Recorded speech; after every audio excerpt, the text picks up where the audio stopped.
যাদের আত্মত্যাগের বিনিময়ে আমরা এখানে একটা মুক্ত সংবাদ সম্মেলন করতে পারছি, তাদের প্রতি আমরা গভীরভাবে শ্রদ্ধা জানাচ্ছি। আমাদের কথা হচ্ছে একদম স্পষ্ট। আমরা জানি যে জুলাই বিপ্লব সংগঠিত হয়েছে ঢাকা বিশ্ববিদ্যালয়ের ক্যাম্পাস থেকে। ঢাকা বিশ্ববিদ্যালয়ের ক্যাম্পাসে সাধারণ শিক্ষার্থীরাই মূলত এই বৈষম্য বিরোধী ছাত্র আন্দোলনের বীজ বপন করেছিল এবং এই ক্যাম্পাস থেকে আসলে আমাদের এক দফা দাবির সূত্রপাত ঘটে। এখন এইখানে কারা মূলত পুঁজি ছিল? আমাদের ঢাকা বিশ্ববিদ্যালয়ের সাধারণ শিক্ষার্থীরা, এবং আমরা সবাই একই ব্যানারের নিচে এসে আন্দোলন করেছিলাম। আমরা জানি আমাদের ওই সময় প্রথম হচ্ছে কোটা সংস্কার থেকে বৈষম্য বিরোধী ছাত্র আন্দোলন, যেখানে আমাদের 9টা দফা ছিল একটা দফার আগে। এই 9টা দফার মধ্যে একটা অন্যতম দফা ছিল ঢাকা বিশ্ববিদ্যালয়ের ক্যাম্পাস সহ বাংলাদেশের যত ক্যাম্পাস আছে সবগুলা থেকে দলীয় রাজনীতি নিষিদ্ধ করতে হবে।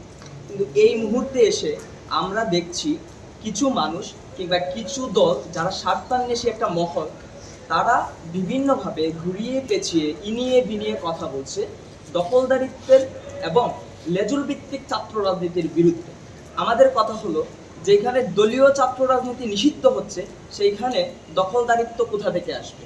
যেখানে দলীয় ছাত্র রাজনীতি নিষিদ্ধ চাচ্ছি সেখানে লেজুল ভিত্তি কোথা থেকে আসবে? এরই সাথে আমরা শিক্ষকদের যে লাল, নীল, সাদা, হলুদ যে রঙের খেলা আমরা এই ক্যাম্পাসে দেখি, যার কারণে আমরা সাধারণ শিক্ষার্থীরা মূলত বৈষম্যের শিকার হয়, এমনকি শিক্ষকদের মধ্যে একটা বৈষম্যের শিকার হয়। এখন আমরা এর বিরুদ্ধে টোটালি অবস্থান করছি। এই জন্য আমরা ধারাবাহিকভাবে ঢাকা বিশ্ববিদ্যালয়ের সাধারণ শিক্ষার্থী যারা আছি, আমরা কিছু কর্মসূচি বাস্তবায়ন করেছি, এটা আপনারা ইতিমধ্যে জানেন। এরই ধারাবাহিকতায় আমরা প্রতিনিয়ত এই কর্মসূচিগুলো দিয়ে আসছি। একটা বিষয় এখানে আমি স্পষ্ট করে বলছি যে আমরা এই ক্যাম্পাসকে বিরাজনীতিকরণ করতে চাচ্ছি না। এই ক্যাম্পাসে একটা সুস্থ ধারার রাজনীতি চলবে, যা কিনা ঢাকা বিশ্ববিদ্যালয়ের কেন্দ্রীয় ছাত্র সংসদ নির্বাচন, যেটা ডাকসু নামে পরিচিত, এর মাধ্যমে। এবং একই সাথে আমি বলছি, আমরা কারো রাজনৈতিক অধিকারে হস্তক্ষেপ করছি না। আবার স্পষ্ট করছি, আমরা কারো রাজনৈতিক অধিকারে হস্তক্ষেপ করছি না। কেউ যদি তার মতাদর্শের রাজনীতি করতে চায়, তাহলে অবশ্যই সে তার ক্যাম্পাস ছেড়ে, আমাদের এই ক্যাম্পাস ছেড়ে দলীয় কার্যালয়ে গিয়ে করবে, এতে আমাদের কোনো বাধা নেই।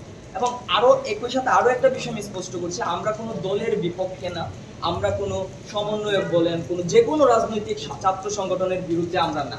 আমাদের অবস্থানটা হচ্ছে একটা সিস্টেমের বিরুদ্ধে, যেই সিস্টেম ফ্যাসিবাদ কায়েম করে এই ক্যাম্পাসে, যেই সিস্টেম এই ক্যাম্পাসে ফ্যাসিবাদ কায়েম করবে, আমরা সেই সিস্টেমের বিরুদ্ধে এই কর্মসূচিগুলো দিয়ে আসছি। এর পরিপ্রেক্ষিতে আমাদের এই কর্মসূচির ধারাবাহিকতায় দলীয় রাজনীতি মুক্ত ক্যাম্পাস আন্দোলন স্পষ্ট বিবৃতি দিচ্ছে। আমি এখন বিবৃতিটা পড়ছি। ঢাকা বিশ্ববিদ্যালয় শুধু একটি প্রতিষ্ঠান নয়, হাজার হাজার শিক্ষার্থীদের স্বপ্ন বাস্তবায়নের একটি প্ল্যাটফর্ম। কিন্তু শিক্ষার্থীদের এই স্বপ্নকে ধূলিসাৎ করার জন্য কয়েকটি স্বার্থান্বেষী মহল এই প্ল্যাটফর্মকে দলীয়করণ করার চেষ্টা চালাচ্ছে। জুলাই বিপ্লবের কথা আমরা সবাই জানি যে জুলাই বিপ্লবের মাধ্যমে স্বৈরাচার শেখ হাসিনা সরকারকে এই দেশ থেকে উৎখাত করেছে বিপ্লবী ছাত্র জনতা। এই আন্দোলনের শুরুটা হয়েছিল এই ঢাকা বিশ্ববিদ্যালয় ক্যাম্পাস থেকে, এবং সেই আন্দোলনের বীজ বপন করেছিল ঢাকা বিশ্ববিদ্যালয়ের সাধারণ শিক্ষার্থীরা। কিন্তু আমাদেরকে এটা মানতে হবে, এই দেশে একটি সরকার স্বৈরাচারী হয়ে ওঠে কয়েকটি সিস্টেমের মাধ্যমে। তন্মধ্যে ঢাকা বিশ্ববিদ্যালয়ের দলীয় ছাত্র শিক্ষক কর্মকর্তা কর্মচারীদের রাজনীতি অন্যতম, যেখানে বারবার এই সিস্টেমের পুঁজি করা হয় সাধারণ শিক্ষার্থীদেরকে। তাছাড়া ঢাকা বিশ্ববিদ্যালয়ের বিগত বছরগুলোতে বিভিন্ন দলীয় ছাত্র সংগঠন যে সিস্টেম চালু করে রেখেছে, তা থেকে পরিত্রাণ পেতে সাধারণ শিক্ষার্থীরা মরিয়া হয়ে উঠেছে। এইদিকে আবারও এই ক্যাম্পাসকে দলীয় রাজনৈতিক কার্যালয় বানানোর অপচেষ্টা চালাচ্ছে কয়েকটি দলীয় ছাত্র সংগঠন। বিগত সময়গুলোতে আমরা দেখেছি হলগুলোতে গেস্ট রুম, গণরুমের নামে সাধারণ শিক্ষার্থীদের উপর শারীরিক ও মানসিক প্রহসন চালানো হয়, শুধু তাদের ফ্যাসিবাদ স্বার্থ হাসিল করার জন্য। ঢাকা বিশ্ববিদ্যালয় ক্যাম্পাসে এই ধরনের নোংরা দলীয় রাজনীতির বিপক্ষে অবস্থান করছে সাধারণ শিক্ষার্থীরা।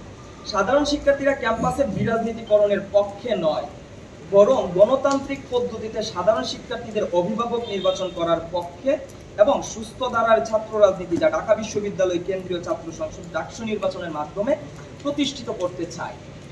অতএব ইতিমধ্যে ক্যাম্পাসে দলীয় ছাত্র শিক্ষক কর্মকর্তা কর্মচারীদের রাজনীতি নিষিদ্ধ এবং ঢাকা বিশ্ববিদ্যালয় কেন্দ্রীয় ছাত্র সংসদ ডাকসু নির্বাচনের দাবিতে অনেকগুলো কর্মসূচি বাস্তবায়ন করেছে ঢাকা বিশ্ববিদ্যালয়ের শিক্ষার্থীবৃন্দ। এই সিন্ডিকেট মিটিংয়ে আমাদের নিম্নোক্ত 2 দফা দাবি আদায়ের লক্ষ্যে আগামীকাল 15/9/2024 দুপুর 2টায় বিসি চত্বর প্রাঙ্গণে আমরা ঢাকা বিশ্ববিদ্যালয়ের শিক্ষার্থীরা অবস্থান কর্মসূচি ঘোষণা করছি।